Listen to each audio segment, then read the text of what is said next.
నమస్కారం city news కి స్వాగతం. ముందుగా ముఖ్యాంశాలు.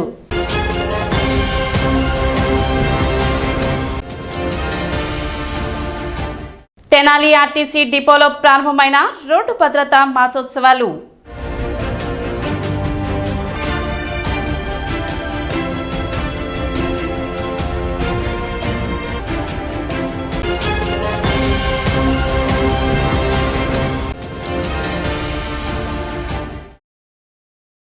రైతాంగ సమస్యలపై 17వ తేదీన విజయవాడలో తలపెట్టిన ధర్నాను జయప్రదం చేయాలి. ఆంధ్రప్రదేశ్ రైతు సంఘం పిలుపు.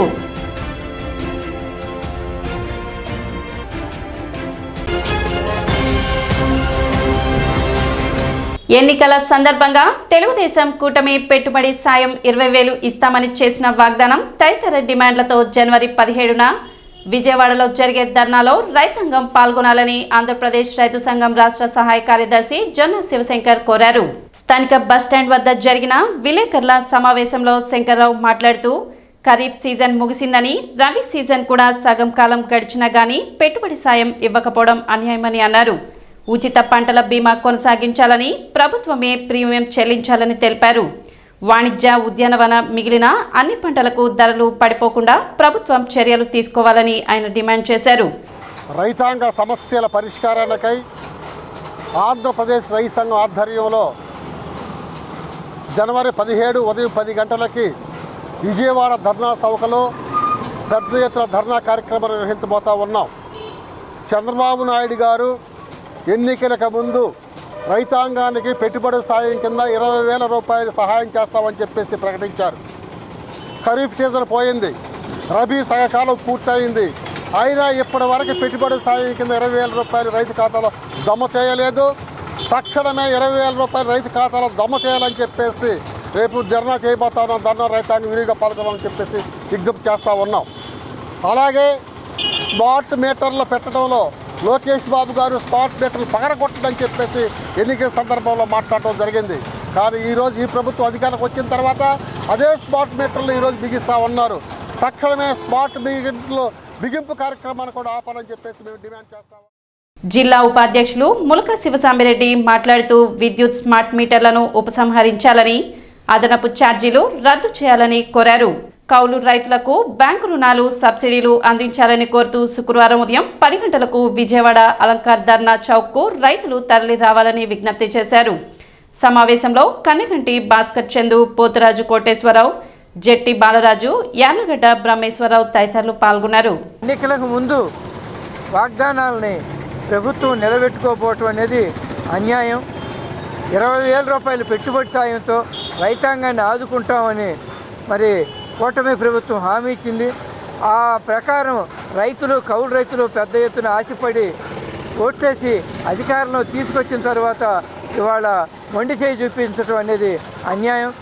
రైతులకి కనీస మద్దతు ధర చట్టం చేసి రైతాంగాన్ని అప్పుల బారి నుంచి, ఆత్మహత్యల నుంచి కాపాడాలని ఆంధ్రప్రదేశ్ రైతు సంఘం విజ్ఞప్తి చేస్తూ రేపు 17వ తారీఖు విజయవాడ అలంకార్ సెంటర్లో జరిగే ధర్నా కార్యక్రమంలో రైతులు, కౌలు రైతులు పాల్గొని జయప్రదం చేయాలని విజ్ఞప్తి చేస్తున్నాం. తెనాలి ముత్యంశెట్టిపాలెం వద్ద భిక్షాటన చేసుకుంటున్న మహిళ అనుమానాస్పద స్థితిలో మృతి చెందిన ఘటన గురువారం వెలుగు చూసింది. ముత్యంశెట్టిపాలెం వద్ద రాత్రి రోడ్డు పక్కన నిద్రించిన మహిళ తెల్లవారేసరికి మృతి చెంది ఉండటాన్ని గుర్తించిన స్థానికులు పోలీసులకు సమాచారం అందించారు. పోలీసులు ఘటనా స్థలానికి చేరుకుని మహిళా మృతదేహాన్ని తెనాలి ప్రభుత్వ ఆసుపత్రి మార్చురీకి తరలించారు.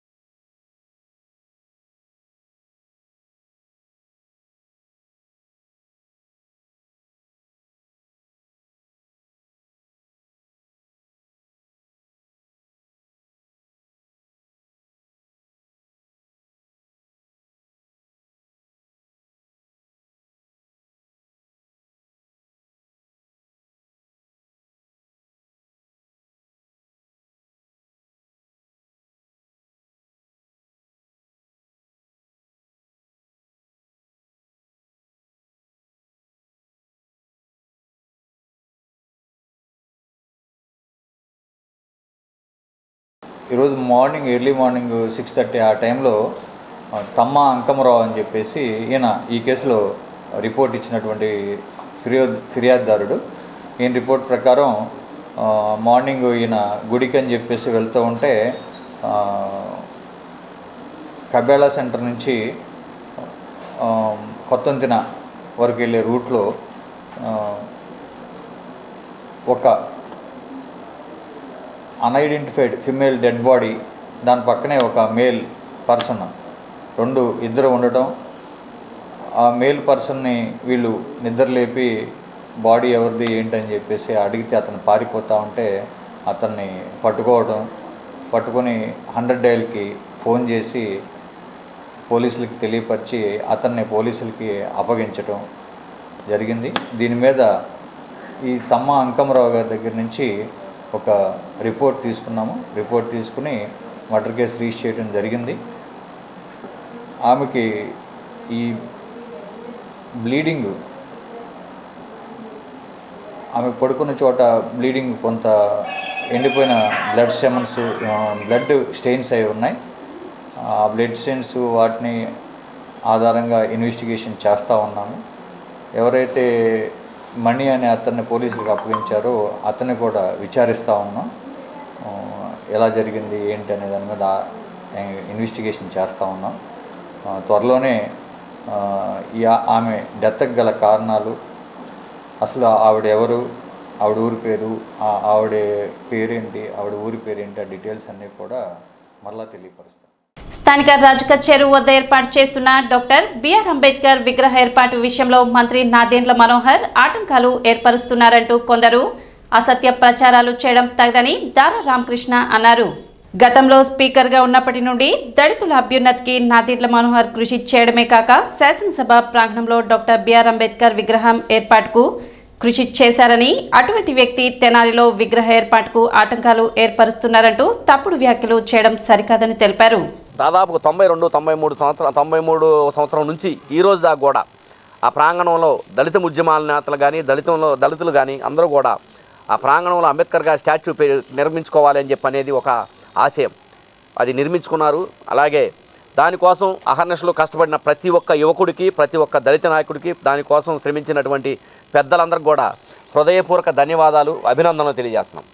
నిన్న ఉద్యమంలో కానీ జరిగిన తీరులో కానీ అందరూ కూడా సహజంగా లోకల్గా ఉండే నాయకుడిని మనం దాని మీద నెపం చూపించడం, దానికి డౌన్లోడ్లు కొట్టడం, ఇవన్నీ కూడా సహజంగా జరిగే ప్రక్రియ. నాదెండ్ల మనోహర్ గారు శాసనసభ అసెంబ్లీ ప్రాంగణంలో అంబేద్కర్ గారి నిలువెత్తు విగ్రహం ఏర్పాటు చేసి ఆయన గౌరవాన్ని ఆయన చాటుకున్నారు. అటువంటి వ్యక్తి ఏ రోజు కూడా దళితుల పట్ల కానీ అంబేద్కర్ గారి పట్ల కానీ ఎప్పుడు కూడా వివక్ష చూపించడం.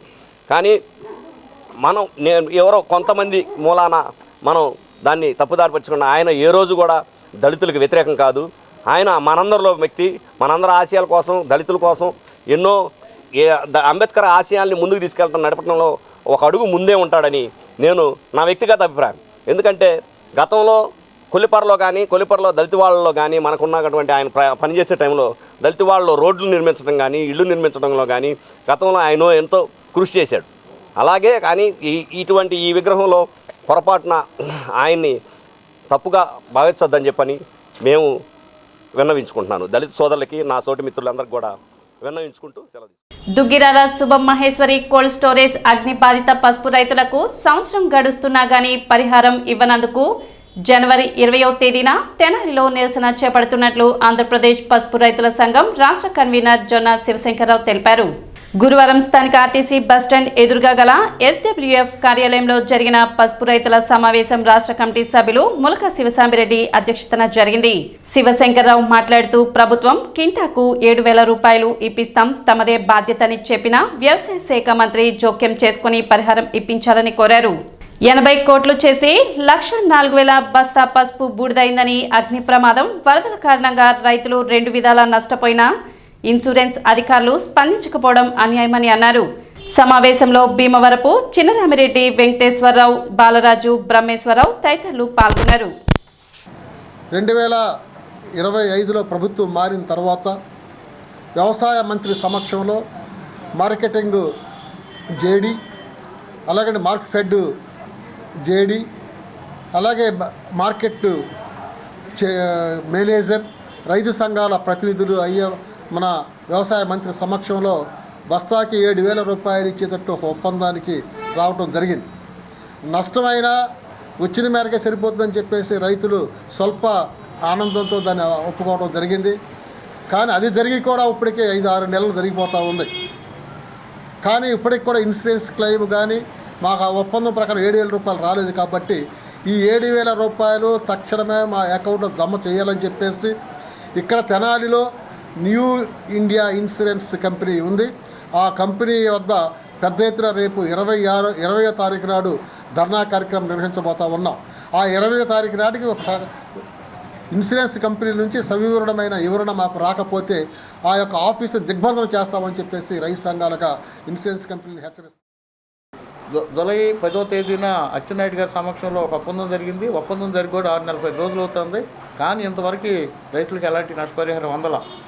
ఇటీవల గత నెలలో క్రాస్ చెకింగ్ కోసమని మళ్ళీ ఇన్సూరెన్స్ కంపెనీ వాళ్ళు దొంగల పడ్డ 6 నెలల కుక్కలు మురిగినట్లుగా మళ్ళీ ఎంక్వైరీకి వచ్చి మళ్ళీ రైతుల దగ్గర నుంచి బాండులు తీసుకుని రైతులను ఒక అలజడికి ఒక ఆందోళనకి గురి చేస్తున్నారు. నేటికి కూడా నెల అవుతున్నా ఇంతవరకు అలాంటి సమాచారం లేదు వాళ్ళ దగ్గర నుంచి. ఇన్ని బాండ్లు ఉన్నాయి, రైతాంగానికి ఇంత డబ్బు వస్తుంది లేదు, ఇన్సూరెన్స్ ఎంత క్లెయిమ్ అవుతుంది అనే దాని మీద ఒక స్పష్టత లేదు. కాకపోతే మాకు ఇప్పుడు దాకా ఉండే విశ్వాసం ఏంటంటే క్వింటాకి 7,000 ఇస్తామన్నారు కాబట్టి ఆ 7,000 అయినా వస్తే చాలనే క్రమంలో సంతోషంతో మేము ఉన్నాం. కానీ ఇంతవరకు కూడా డబ్బు ఇవ్వకపోయేసరికి రైతుల్లో నిరాశ నిస్పృహ వచ్చింది. మొదట్లో భారీ ఎత్తున పాల్గొన్న రైతాంగం ఈ వచ్చినాయి అని ఆందోళనకు గురయ్యి రేపు భవిష్యత్తు ఏంటి అనే దాని మీద ఆందోళన చెందుతున్నారు. రైతులు పేడ విసుకునేవాళ్ళు, మట్టి విసుకునేవాళ్ళు అనే తేలిక భావం, చులకన భావం ఉంది కాబట్టి రైతుల పట్ల చాలా నిర్లక్ష్యంగా, తృణీకారంగా వ్యవహరిస్తున్న పరిస్థితి. ఇది చూస్తా ఊరుకోము. రేపు 20వ తారీఖు లోపల మాకు ఏదో ఒక సమాచారం ముంబై ఇన్సూరెన్స్ కంపెనీ నుంచి రావాలి. లేకపోతే 20వ తారీఖు మన Marispeta new India insurance company వద్ద దిగ్బంధనం చేస్తాము. ఎవరు వస్తారో చూస్తాము. దీన్ని సంగతి తేల్చుకుని తాడో పేడో తేల్చుకున్నాక వదిలిపెట్టము. అదేవిధంగా ఆంధ్రప్రదేశ్ రైతు సంఘం, ఆంధ్రప్రదేశ్ పసుపు రైతుల సంఘం, అట్లాగే పసుపు అగ్నిబాధిత రైతుల సంఘం ఉమ్మడిగా ఆందోళన చేస్తామని ప్రభుత్వానికి తెలియజేస్తున్నాం. ఇప్పుడు ఒక చిన్న విరామం.